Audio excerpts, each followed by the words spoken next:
Vamos a ver si arrancamos el segundo cuatrimestre.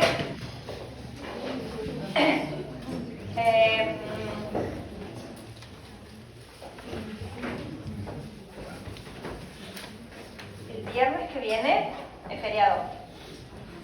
¿Sí? No sé si lo tienen así registrado. El viernes que viene es feriado. 20, 21, 22, ¿qué cae? 22, tendríamos el último teórico de esta unidad. Y a la semana siguiente tienen el parcial, Ana. ¿Está bien? Sí. Bien. Entonces, hoy vamos a hacer un ejercicio al final de la clase con este tema. Y si te parece, Ana, el 22, vamos a juntar los prácticos y que se saquen las dudas. Nos dejamos un rato como para al final, para que revisemos los prácticos, se saquen las dudas y demás. Lo hacemos entre nosotras, aunque no esté la Flor, ¿sí? Bien, entonces haríamos así. Porque de alguna manera el práctico que hicieron la última clase, para atrás, y lo que van a hacer hoy define prácticamente el enfoque de lo que va a ser el parcial, ¿sí? Entonces, yo me llevo lo que hagan hoy, lo traigo la otra semana corregido y se sacan las dudas y las preguntas y demás en función. No sé si se acuerdan que era sobre arquitectura paradigmática. No sé si se acuerdan. ¿Sí? Bueno, o la definición del paradigma, creo que decía, ¿no? ¿Cuáles eran los ejemplos que habían definido el paradigma? El mismo texto, bueno, lo que sí pueden ir haciendo es volver a leer Sarah Williams todas las veces que lo necesiten, hasta que lo entiendan, porque los conceptos parten de ahí. Entonces, y ahí largo. Sarah Williams, cuando termina de definir lo que ella considera esa arquitectura paradigmática, se hace una pregunta prácticamente y dice, ¿y qué pasa? O ¿a dónde encajan esa frase que yo la saqué del texto? Algunas figuras individuales geniales. Algunos arquitectos que se pueden inscribir en esa categoría de figuras individuales geniales, que en algunos casos actuaron también definiendo el paradigma, pero en muchos casos salieron de ese canon o de esa regla que de alguna manera definía el estilo internacional, que fue lo que vimos en la última clase. Entonces, con esa idea de las figuras individuales geniales, está ordenada la clase de hoy, para ver aquellos que, en definitiva, el texto terminará llamando anómalos, ¿sí?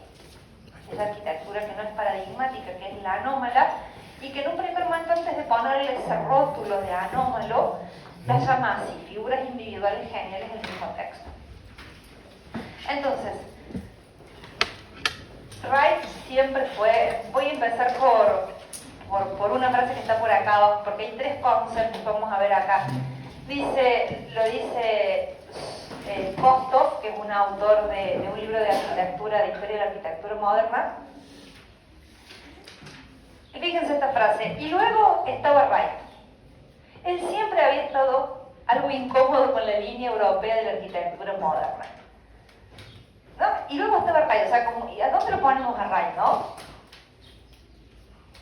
Porque de alguna manera él, en las series de las casas de la Pradera, fue definitorio de alguna manera de ese estilo internacional, pero Wright rápidamente se siente incómodo o deja. En realidad Wright se pelea con la comunidad de Oak en Chicago y empieza otras exploraciones por otros lados y demás. Entonces, esa frase, ¿no? Y luego estaba Wright, ¿a dónde lo ponemos? Bien.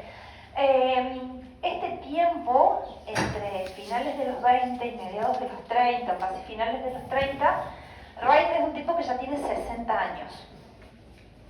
Ya está como en las curvas más altas de su carrera, una persona muy madura en sus exploraciones y demás, contra tal vez un Le Corbusier que en esta época tenía 40 años. Y Wright le lleva casi 20 años a Le Corbusier. Entonces, Wright era un tipo que en algunos casos ya se consideraba como en el declive de la carrera, pero Wright siempre tiene la capacidad de reinventarse hasta el final de sus días, y eso es lo particular. Él va a definir o va a acuñar un concepto que se llama, que denominamos así, usonia. Y dice allí, término acuñado por Wright para denotar una cultura igualitaria. Con ello buscaba no solo el individualismo fundamental, sino también una forma nueva, esa es la palabra, dispersa, esa palabra me interesa que se queden, dispersa, de civilización, como la que recientemente había hecho posible la propiedad masiva de los automóviles. Entonces, mientras Le Corbusier se obsesiona con el auto como máquina, y como mecanismo, y como prototipo, y como la posibilidad de producir en serie un montón de cosas, Wright se obsesiona de otra manera con el automóvil en el sentido de la libertad, de que era un vehículo, a partir principalmente de la producción en serie, era accesible a mucha gente y que permitía la movilidad individual. Eso fue lo que permitió el automóvil, ¿no? No tener que subirnos todos a un tren, no tener que subirnos todos a un colectivo, ir cada uno al horario que quiere, a donde quiere. Esa libertad es la que lo obsesiona a Wright. Entonces, bajo el término usonia es esto, ¿no? Es una cultura igualitaria para él, casi un pensamiento utópico, pero va a desarrollar, voy a volver varias veces a esta, porque no vamos a abordar todo esto juntos. Bajo ese concepto, él empieza a desarrollar viviendas, y se llaman casas usonianas. Como estuvo la serie de la Casa de la Pradera, la serie de las casas de los bloques textiles, en este caso empieza a desarrollar este concepto de las casas usonianas. La idea de Wright en este caso era una vivienda de bajo costo en relación a las viviendas que él producía para, insisto, para gente como en la comunidad de Oak en Chicago, unas viviendas de bajo costo que tuvieran enorme contacto con la naturaleza, ese es otro punto fundamental, y van a estar vinculadas con el término que sigue, con su modelo de antiurbanismo, digamos. Por eso también esa implantación en el medio de un terreno muy grande y en vinculación con la naturaleza. Wright creía como de alguna manera que había que volver a esa especie de relación primitiva con la naturaleza. Entonces, la primera casa que se destaca dentro de esta serie, yo les voy a mostrar dos nada más, es esta, la casa Jacobs, en donde Wright cambia la materialidad, cambia la cantidad de metros cuadrados a los que estaba acostumbrado en los proyectos, pero hay cosas que no cambian. Miren, en esta. ¿Cuál es el corazón de la casa? La chimenea, ¿sí? Sigue siendo un planteo de bloques, ¿no? Nada más que tienen otra expresión, un planteo de dos bloques, de una especie de L que encierran este patio, que es el espacio en torno al cual gira la vivienda, ¿no? Ese patio o la mirada desde acá, ese patio que es este que está por acá. Bastante cerrada la casa hacia el exterior, de nuevo con esa, hay constantes, ¿no? En la arquitectura de Wright. La falta de claridad para un ingreso, voy a dar la vuelta para entrar por ahí a la casa, voy a entrar por acá, sin tener la claridad de cómo era el punto de acceso a la vivienda, muy cerrada hacia el exterior y muy abierta hacia el interior. El material principalmente es ladrillo, con lo cual también baja significativamente los costos. La madera, pero madera en pequeñas secciones o en secciones modulares que le permiten también de esa manera bajar los costos. Y ya habíamos dicho de Wright en el catálogo del MoMA cómo él se había empezado a vincular con el vidrio y cómo había vuelto sus obras mucho más transparentes en relación a la primera serie, ¿no? a la serie de La Pradera. Entonces, esta casa es de alguna manera la que abre esta serie, incluso mobiliario. A mí me gustan mucho estas casas porque él piensa como el mobiliario integrado a la arquitectura, donde por ahí atrás hay una mesa de comedor, pero el mismo muro hace de banco y demás, ¿no? Cómo va integrando todo el mobiliario de la casa a los mismos muros y demás. Entonces, también se le conoce como Jacobs 1, porque después va a hacer otra casa para los Jacobs, entonces ojo ahí, yo eso no se lo puse, y esta está en el estado de Wisconsin. Y en el proceso de las usonianas, porque hace muchas casas usonianas, proyecta muchas casas usonianas, Wright, digamos el epítome o el punto más alto es esta casa, que es la casa Rosenbaum. Incluso algunos autores plantean si esta otra no es una especie de gran ensayo de ideas para llegar a madurar el concepto acá. Está en el estado de Alabama. Volvemos, si miran solamente la planta, tranquilamente la podríamos confundir con cualquiera de sus casas de las primeras series, ¿no?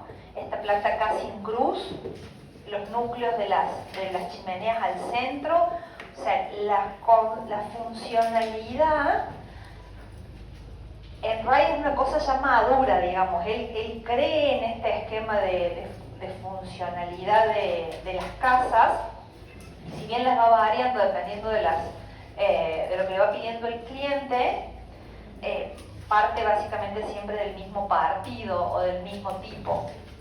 En este caso, fíjense que es mucho más audaz, fíjense cómo va a trabajar con aleros, o sea, va a retomar aquella cuestión de los aleros, pero ya con otro lenguaje. El elemento es el mismo, es el alero, pero se acuerdan que los otros aleros tenían más que ver con esa cultura japonesa, con bajos, con tejados y demás, y en este caso ya son losas de hormigón armado muy finitas, donde se ve cómo él ha ido incorporando también los nuevos materiales y las nuevas tecnologías. Sigue presente el ladrillo, estos mismos aleros van generando y van definiendo el juego de los volúmenes. De nuevo la casa se ordena a partir de este patio, pero fíjense cómo sigue enfatizando la horizontalidad, el contacto permanente de la casa con el verde, están insertas en terrenos muy grandes. La carpintería se va depurando, ¿no? De esa carpintería tan elaborada que había en las primeras casas, la carpintería se va depurando, y lo que yo les hablaba de esa idea de Wright de incorporar el mobiliario prácticamente a la arquitectura, casi como un elemento fijo. ¿La conocían esta casa? Bueno, me voy a volver. Vamos a ver esta, pero me voy a volver acá. Porque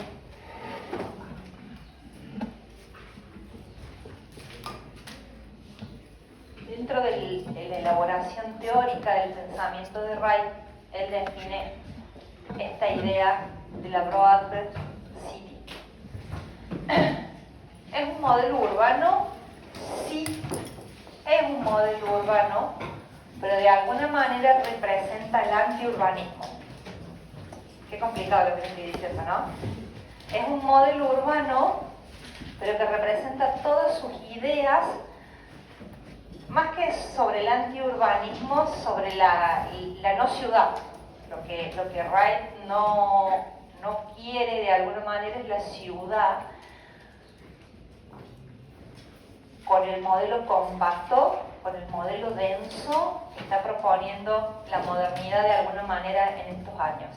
Entonces, ese modelo urbano es de bajísimo índice de densidad, está extendido en todas las direcciones, y que acá viene la parte utópica del pensamiento de Wright. Dice que según Wright estaría en todas partes y en ningún lugar.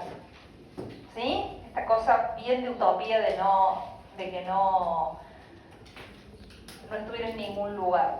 está basado en la retícula, y en eso yo creo que no se los mostré el año pasado, cuando veíamos Nueva York o cuando veíamos las ciudades del siglo XIX. Estados Unidos en 1780 y algunos años define una ley que se llama la Ordinance, y que es de alguna manera la que da sustento a cómo se particiona la ciudad de Nueva York y a cómo se urbaniza todo el oeste de Estados Unidos.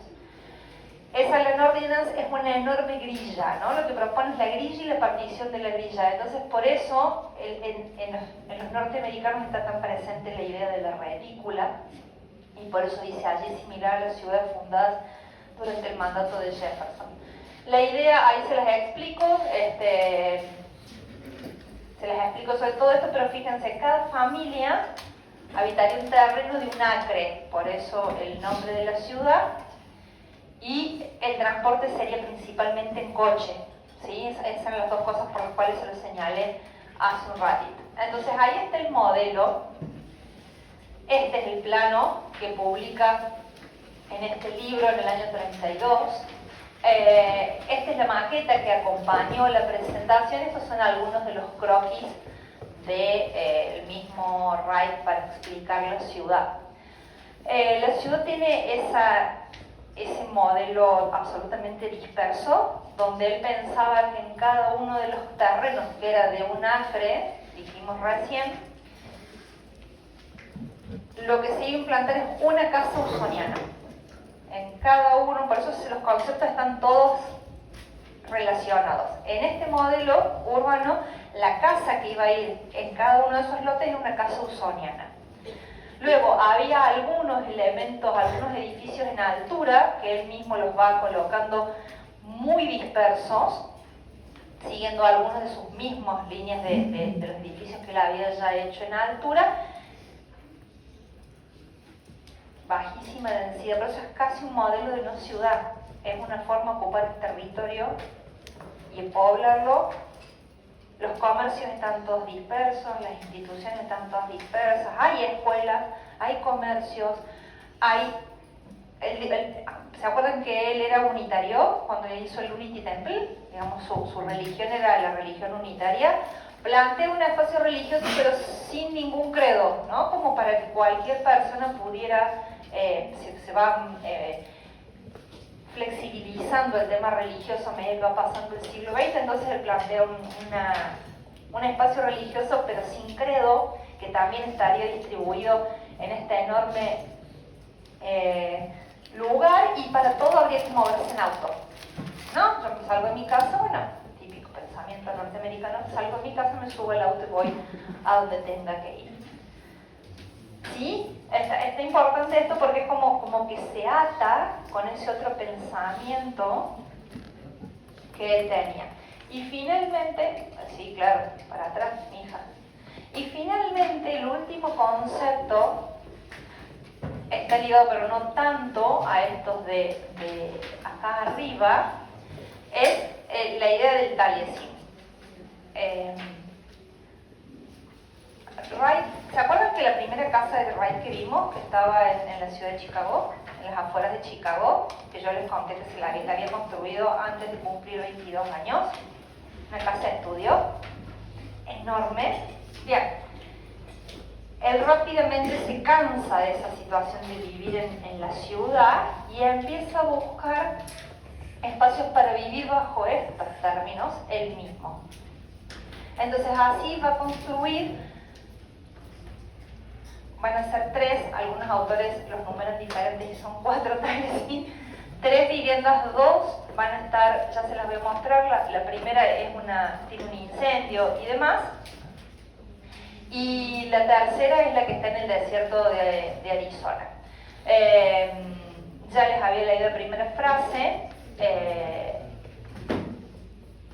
pero me gustaría esta última parte. Pero él no tenía nada que ver con el socialismo beligerante del movimiento moderno, tenía sus propias ideas americanas acerca de un asentamiento urbano disperso, basado en un individuo autosuficiente y en su coche. Así era Usonia, Él mismo eligió una vida retirada en el corazón de la naturaleza, y acá dice, en el bosque de Wisconsin, que son los primeros, o en el desierto de Arizona, que es el último, rodeado de una extensa familia de discípulos.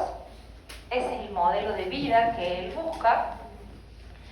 La atención de la sociedad industrial no era para él, tampoco era para él la fe asociada a las milagrosas epifanías de la edad de la máquina. La alta tecnología tenía su lugar, como también lo tenían los materiales y los métodos tradicionales. Sobre todo era partidario de las ventajas emocionales de la arquitectura. Y acá es donde se vinculan todos estos conceptos. Usonia exigía poesía y sentimiento. Y continuaba hablando oscuramente de una arquitectura orgánica, una arquitectura que combinaba los medios modernos con las formas de la naturaleza y crecimiento. Hablaba de cobijo, no solo como una cualidad espacial, sino espiritual. De alguna manera, estos conceptos son los que van a definir a un Ray que se ha alejado de esa idea del estilo internacional para vincularse cada vez más a la naturaleza. Vieron como dice acá varias de las frases, no niega los avances de la tecnología, los usa, los aprovecha, pero sin dejar de lado los materiales y las técnicas tradicionales y la relación con el lugar y la vinculación de las obras con el lugar.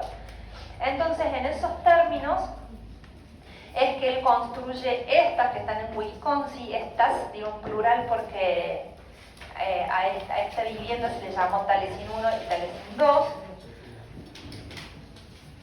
Quiere de chumerío, como siempre. ¿Qué pasó entre el 1 y el 2? Vieron que decía que era una comunidad, porque él acá trabajaban todos sus discípulos, tenía un gran espacio de estudio y demás. Él se había divorciado de su primera esposa y estaba con una mujer que mucha bibliografía le llamaba que ya era amante de él cuando estaba casado con la primera esposa. Y uno de los empleados o discípulos o de los que estaban ahí trabajando se enojó con Ray, discutió. Ray tenía un carácter del demonio y le prendió fuego a la casa. Y en el incendio murió ella. ¿Sí? Entonces tiene como hay un condimento de tragedia. La ala que se quema es esta, hay fotos de la casa quemada. La casa que se quema es esta, y la ala que se quema es esta. Esta casa todavía está muy ligada a el estilo de la pradera, o las casas de la pradera. Y ahí un video que ya se lo vamos a dar la vuelta y lo corto esto y lo pongo para que lo vean, porque habla el mismo Ray de primera persona en el audio. Entonces, luego del incendio, él reconstruye la casa y la amplía. ¿Sí? Todo esto sucede incluso mientras él estaba haciendo el Gran Hotel de Tokio, que vimos hace unas semanas y demás. Bien, entonces, ven que ahí en el medio del patio hay una persona arriba de un caballo y demás, digamos, esa idea de la vida.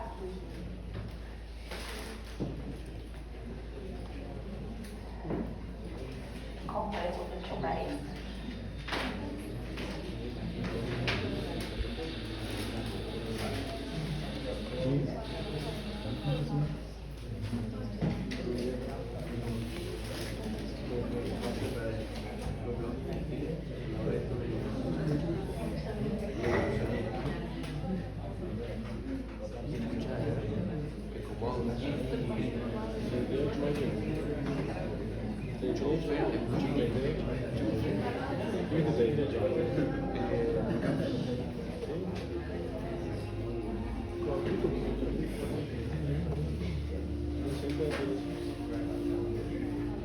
Tell us about your own home, Mr. Wright. Taliesin.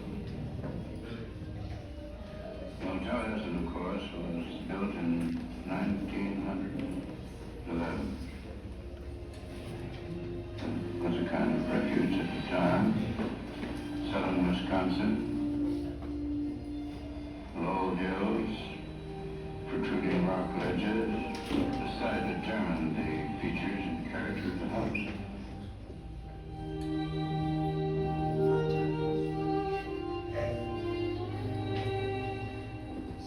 Taliesin is an instance of going back to the soil and really developing it and trying to make something beautiful of it.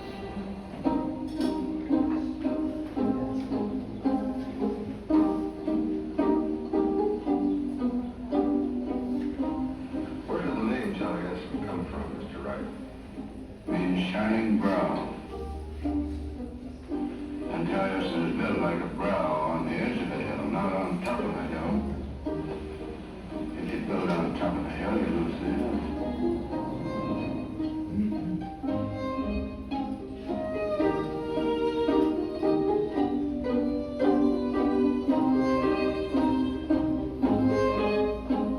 Taliesin really is a stone house. And it is a house of the North, and it was built for the North.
I'd like to have architecture appropriate to the Declaration of Independence, to the center line of our freedom.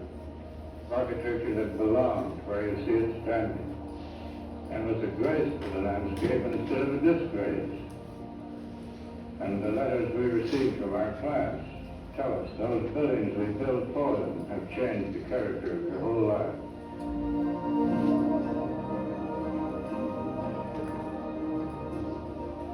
What do you consider as your most satisfactory achievement? The next one, of course, the next building I built. So go on from there. What is that? I don't know, I'm not sure, but whatever it is, that will be it.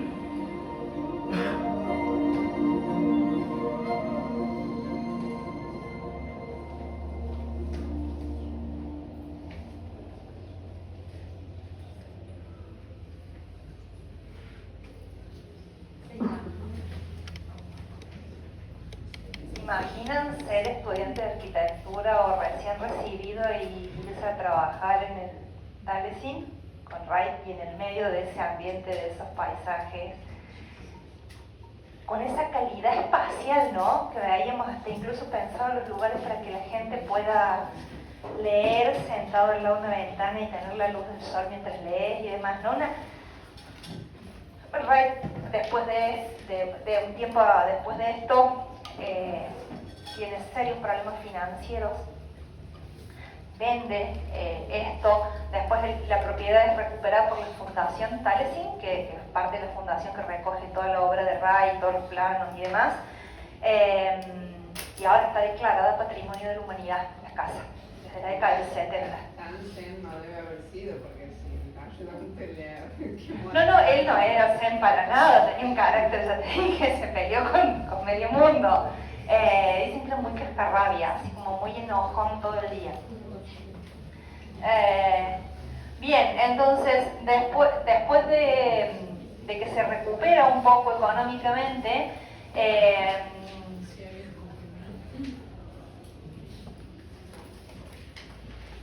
agarra cierta predilección por el clima mucho más caluroso y benévolo en lugar de ese clima del norte de Estados Unidos, mucho más húmedo, mucho más frío, y entonces se enamora de alguna manera de Arizona, y en ese lugar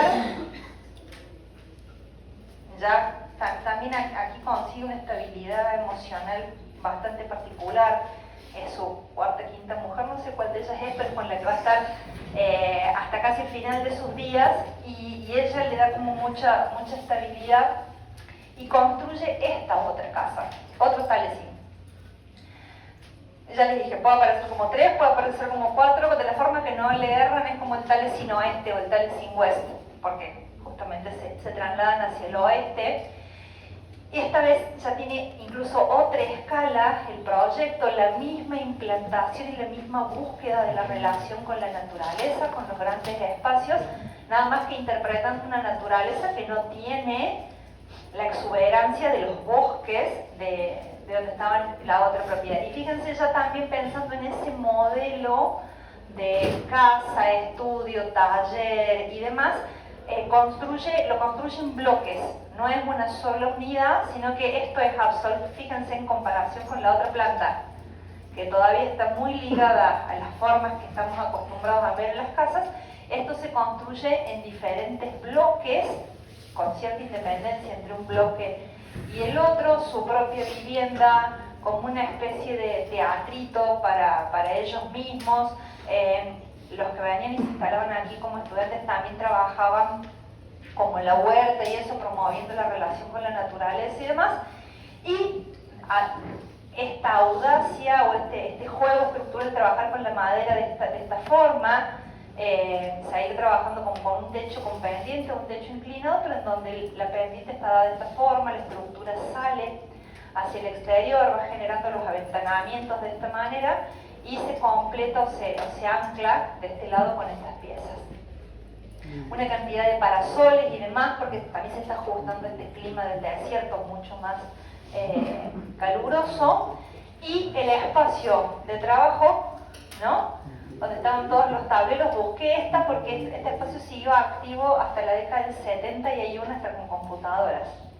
De esta misma área de trabajo hasta ya con computadoras para dibujar de esa manera, porque se siguen dando cursos y seminarios acá. Entonces, nada, hay un montón de tableros, ya de escritorios, ya no son ni tableros, un montón de escritorios en este espacio. Por eso busqué uno que tuviera los tableros, la imagen, y a Ray pasando entre medio de los tableros y evaluando el trabajo de los discípulos. Piensen que todo lo que nosotros hacemos ahora en la compu, no lo pierden. Que tenés adentro de un solo archivo la planta, el corte, los detalles, en otra escala, que no sé qué, que no sé cuánto, todo es un enorme archivo, ¿no? Lo que hacemos hoy, y tenemos un despelote adentro de ese archivo, con cariño, totalmente dibujado. Esta gente, cada cosa era un plano, era una hoja de papel. La planta era una hoja de papel, un corte era otra hoja de papel. Y tenía que estar de acuerdo el que estaba dibujando la planta con el que estaba dibujando el corte y con el que estaba dibujando los detalles, para que todo se ajustara casi como en tiempo real, ¿no? Lo que uno hace ahora con el mouse, acá tenían que estar todos dialogando y poniendo los planos en sintonía. Y ahí la Delphi decía, no puedes hacer control Z era la trincheta. Te agarras el trinchetazo ahí. O no sé si vos llegaste en la hojita del gilet. Los planos, cuando uno se equivocaba, en papel vegetal, yo compraba gruesito siempre para tener marcas del trinchetazo. Mientras más gruesito, más te podías equivocar.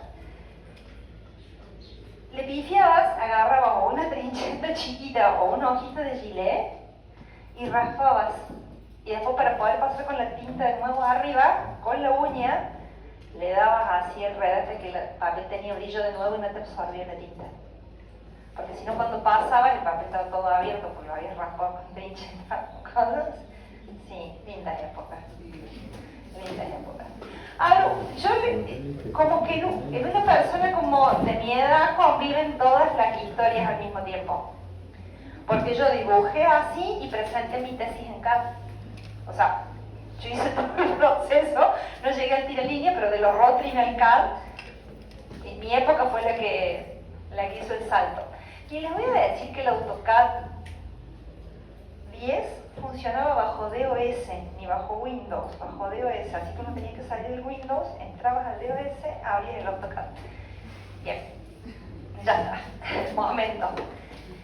Entonces les decía, este era el momento donde estaban todos trabajando y después piensen que toda esta gente era como una comunidad. Entonces hay grandes espacios como estos para estar como grandes living o grandes espacios para estar relajados o para pasar el tiempo mientras no se estaba en el tiempo de trabajo. Bueno, y como cierre de todo esto, una casa que ustedes requete conocen, porque seguramente se las mostraron en un montón de materias y demás, seguramente me van a decir que saben y que no, que es la casa Kaufman o la casa de la cascada. Pero yo como siempre les vengo con chismes que ustedes no conocen, y para que entiendan el porqué de la casa. Y para que entiendan, ven toda esta evolución que les fui mostrando, las casas usonianas, la relación con la naturaleza, las casas, los propios tales, y cómo él entendía el vínculo con la naturaleza, me parece que explica mucho más por qué fue capaz de hacer la casa de la cascada como la hizo. La casa de la cascada no es un hongo que sale un día de humedad, sino que es la decantación de todo este proceso que el mismo Reich estaba viviendo. ¿Quiénes eran los Kaufman? Allí están los tres, padre, hijo y la madre. Eran propietarios de grandes tiendas, tiendas de departamento. Ese era el negocio de la familia Kaufman. Y el hijo de los Kaufman estudiaba arquitectura. Entonces va a ser el hijo quien le caliente la cabeza al padre para que lo contrate a Wright para hacer este proyecto. O sea, ya admirándolo, el hijo a Wright le dice. De todas formas, esta línea que se las dejo no es para que la exploremos ahora, son todos los encargos que los Kaufman le hicieron a grandes arquitectos, ya sea para arquitectura industrial, o para arquitectura comercial o para viviendas, ¿sí? Entonces los Kaufman tenían como ese vínculo con la arquitectura de calidad, la arquitectura encargada de arquitectos. ¿Qué es esto que está acá? El encargo es del 34. Esta foto muestra cómo era el lugar y cómo ya los Kaufman iban a ese lugar cuando todavía no había construido nada. Ellos ya tenían un vínculo con el lugar y lo llevan a Wright porque ellos pasaban muchos veranos acá, lo llevan a Wright a ver el sitio cuando el sitio era todavía esto. Digo, muchas veces uno no entiende la implantación y acá la implantación vino casi pedida por los dueños. O sea, los dueños eran los que disfrutaban de ese lugar, los dueños eran los que tenían ese nexo con ese sitio. Las posibilidades económicas de los Kaufman eran muchas. Después vamos a ver otra casa que los Kaufman le encargan a otro arquitecto famoso, que va a ser la casa de invierno. Esta es la casa de verano de los Kaufman.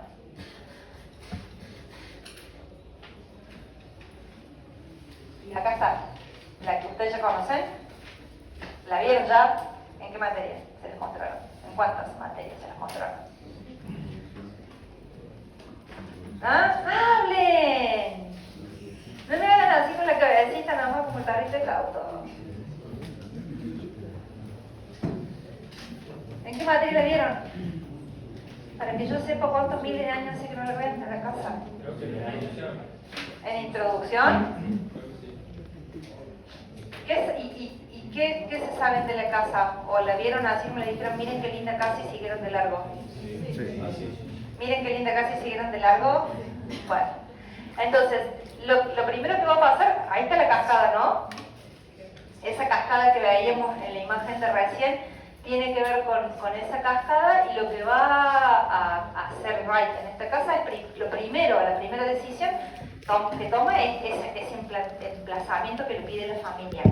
La segunda decisión es en cuanto a materiales, en donde él va a combinar la piedra del lugar para dar la sensación de que la casa emerge de las mismas piedras de la cascada, ¿no? Entonces esa búsqueda del material que haga esa combinación, y luego el hormigón armado en estas grandes balcones que al mismo tiempo que funcionan como balcones, funcionan como aleros, ¿no? Es una cosa que no pierde en ningún momento de su carrera Wright, la idea de los aleros y demás. Entonces, la casa es una casa pensada como una casa de vacaciones o de fin de semana, entonces no es una casa para la vida cotidiana, por eso piensa en grandes espacios sociales donde uno puede estar charlando y en una reunión con amigos y demás. Entonces la casa está como priorizando estos ambientes.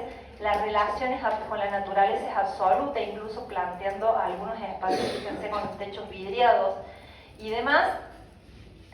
Los planos vidriados han cambiado absolutamente con respecto a las primeras obras de Wright, son cada vez más transparentes, aunque en este caso va a seguir utilizando las carpinterías de madera para seguir manteniendo ese vínculo de la obra con el lugar. Y fíjense, bueno, ¿se imaginan ahí? Nos ponemos tomando mate, digo, para hacerlo un poco argentino la cosa, escuchando el ruido del agua en la cascada, escuchando el sonido de los árboles, mirando y viendo la naturaleza. Sí, un poco esa era la sensación que buscaba, de integración total. Fíjense que hasta el piso parece de piedra, rugosa y demás. Él está buscando que la experiencia sea absoluta con la naturaleza, y desde este espacio, que es este que está acá, que está pegado al estar, miren cómo se puede bajar y llegar hasta el agua para quedarse allí, no sé, y disfrutar de esa experiencia también. ¿Sí? ¿Es mucho más compleja lo que ustedes traían de casa? Bien. Después, por supuesto, tiene dormitorios, tiene una cantidad de cosas, pero digamos, esos espacios, los espacios sociales son los que están priorizados, y la búsqueda permanente de estos espacios con esa experiencia de la naturaleza.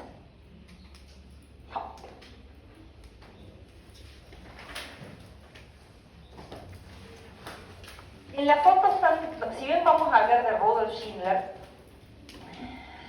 en la foto está el otro personajón, que ya lo vimos la semana pasada, la última clase, que es Richard Neutra. Los dos son austríacos. Los dos vinieron a América, los dos trabajaron con Wright, los dos se pelearon con Wright. ¿Estamos? Pero parece que se quedaron amigos entre ellos. ¿Sí? Vieron que a veces la vida te trae eso, ¿no? Te peleaste con uno pero te quedaste amigo del otro y todo bien. Bien, entonces en esta foto está Rudolf Schindler, Richard Neutra, la esposa de Schindler, Pauline, y uno de los hijitos de Schindler.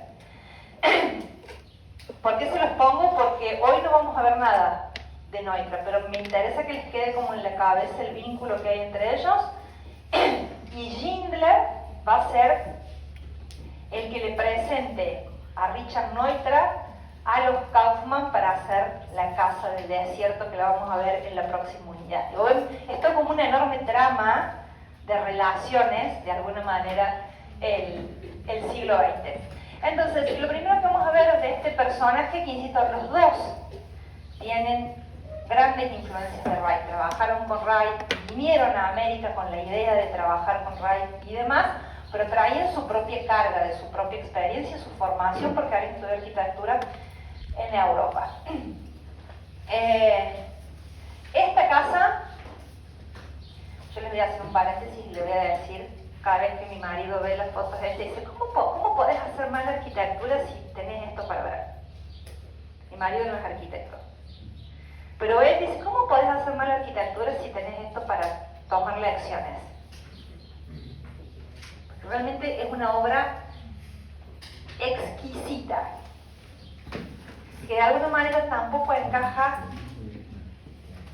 en lo que decía el movimiento internacional.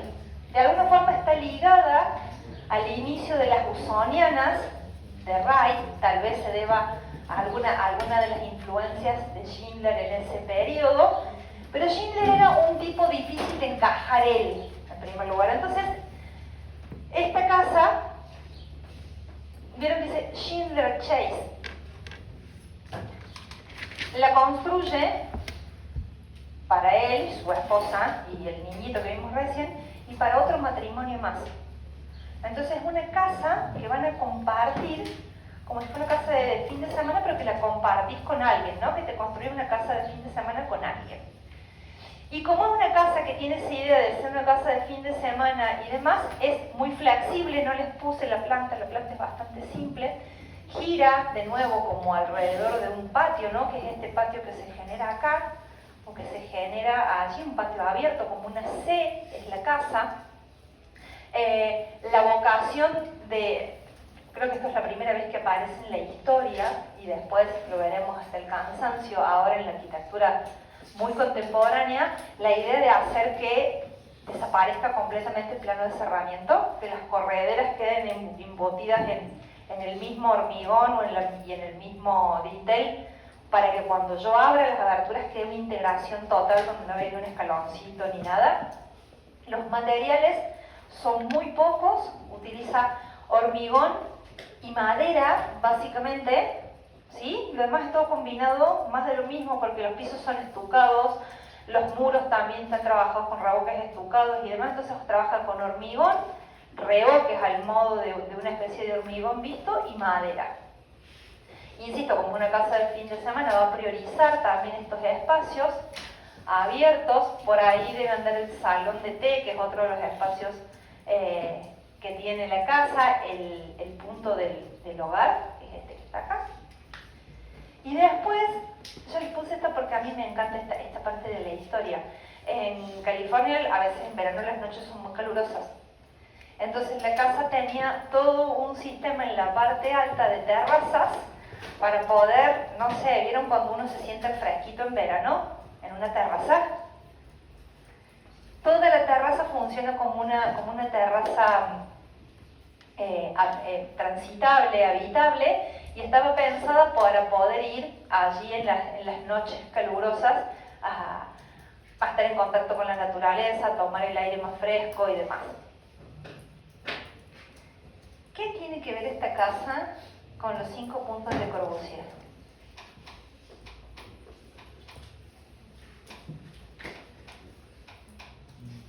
No sé, me lo van a contestar en el práctico. ¿No? Bien. ¿Se acuerdan de la imagen con la casa con la que terminamos la última clase? Que era, que de alguna manera el texto de Kenneth Frampton decía que era la síntesis de esa casa del estilo internacional. ¿Se la acuerdan? Bueno, en la casa de un médico, una especie de gurú de la salud, que se llamaba Lovell de apellido. Era la casa Lovell. Y está en una colina, en California, pero está en una colina. Unos años antes, y la hizo Richard Neutra. Unos años antes, el mismo doctor Lovell le había encargado a Schindler una casa en la playa. ¿Sí? Y del mismo modo que había sido súper específico en el encargo para la otra casa, acá le había dicho, la casa está como muy cerca de la playa, muy cerca de la playa, desde la casa prácticamente no hay más construcciones hacia la playa. Este médico que era tan ocupado del tema de la salud, de la divulgación de los temas de salud y demás, también tenía mucha actividad deportista, ¿sí? O sea, practicaba un montón de deportes diferentes. Entonces, una de las cosas que le encarga cuando le pide la casa es que tuviera lugar para las tablas de surf. ¿Sí? Así arrancamos el encargo. Como el otro le pidió en la casa, este le dijo, la casa tiene que tener lugar para las tablas de surf. Entonces, Schindler le da ciertamente bastante vuelta al proyecto y termina haciendo una reelaboración de lo que es una casa sobre palafito. ¿Se ubican las casas sobre palafitos? Sobre palitos para que el agua pase por debajo. ¿Tienen la imagen? ¿Sí? Bien. Porque en la parte que está, cuando hay marejada o cuando hay mucho viento, el agua llega a la casa. Entonces, lo que va a proponer Schindler es, en una estructura de hormigón armado, estas especies de grandes columnas que funcionan en el modo de los palafitos. Le levanta la casa. La levanta bastante. A lo mejor excesivamente. Este núcleo, el núcleo del medio, es el núcleo donde está el comedor, donde están las áreas sociales. Y toda la parte de arriba, escuchen lo que le pide, una galería para dormir. No quiere dormitorio, quiere una galería para dormir. ¿Sí? Para poder dormir como con las ventanas abiertas, la brisa del mar y demás. Entonces Schindler construye este núcleo acá arriba. ¿Ven cómo aparte se va alivianando la arquitectura? Construye este núcleo, después tiene a partir de estas vigas algunas particiones y demás, pero eso se podía abrir completamente y que entrar a la brisa del mar. ¿Ustedes me podrán decir esto es una ventana corrida? Sí, me lo podrán decir. Ahora, el sentido que tiene es absolutamente distinto que la idea que podía tener la arquitectura europea. Y como la idea es disfrutar de esta casa y ver el mar allá atrás permanentemente, genera todos estos planos vidriados y toda esta relación de la casa con el paisaje y con la naturaleza. Así funciona, ¿ven? Esta tiene doble altura, que es el espacio este donde están las cocinas y la sala de estar, y este bloque que parece volar completamente en este corte, pero que está apoyado en esas columnas por ahí, está apoyado en el punto del medio, funciona como los dormitorios. ¿Ven que Sarah Williams tiene razón cuando dice qué hacemos con estas figuras individuales? ¿A dónde las catalogamos o qué rótulo les ponemos? Y esta es la última, a mí esta casa me encanta. Esta es la última casa de los Schindler que les muestro, de Rudolf Schindler que les muestro, y también es casi la que se considera su obra más lograda. Esto de trabajar en California tiene sus problemas, ¿no? Las colinas de California son un problema para implantar cualquier obra. Entonces, ¿ven la topografía de terreno? A mí si me llama un cliente y me dice que el terreno es este, yo me largo a llorar y le digo, ando buscando tanto arquitecto. ¿No? Bien, entonces de esta manera la casa va a quedar, fíjense, prácticamente se apoya en 3 puntos en el terreno. Tiene 3 puntos de apoyo a lo largo de la ladera. El ingreso vuela, los volúmenes vuelan, ¿sí? Es si bien no tiene grandes luces, es una osadía estructural la casa, en primer lugar. Está hecha casi todo en hormigón armado, porque si no esto no lo hacemos ni queriendo. Y no trabaja con planos. Esta es la otra cosa interesante de Schindler.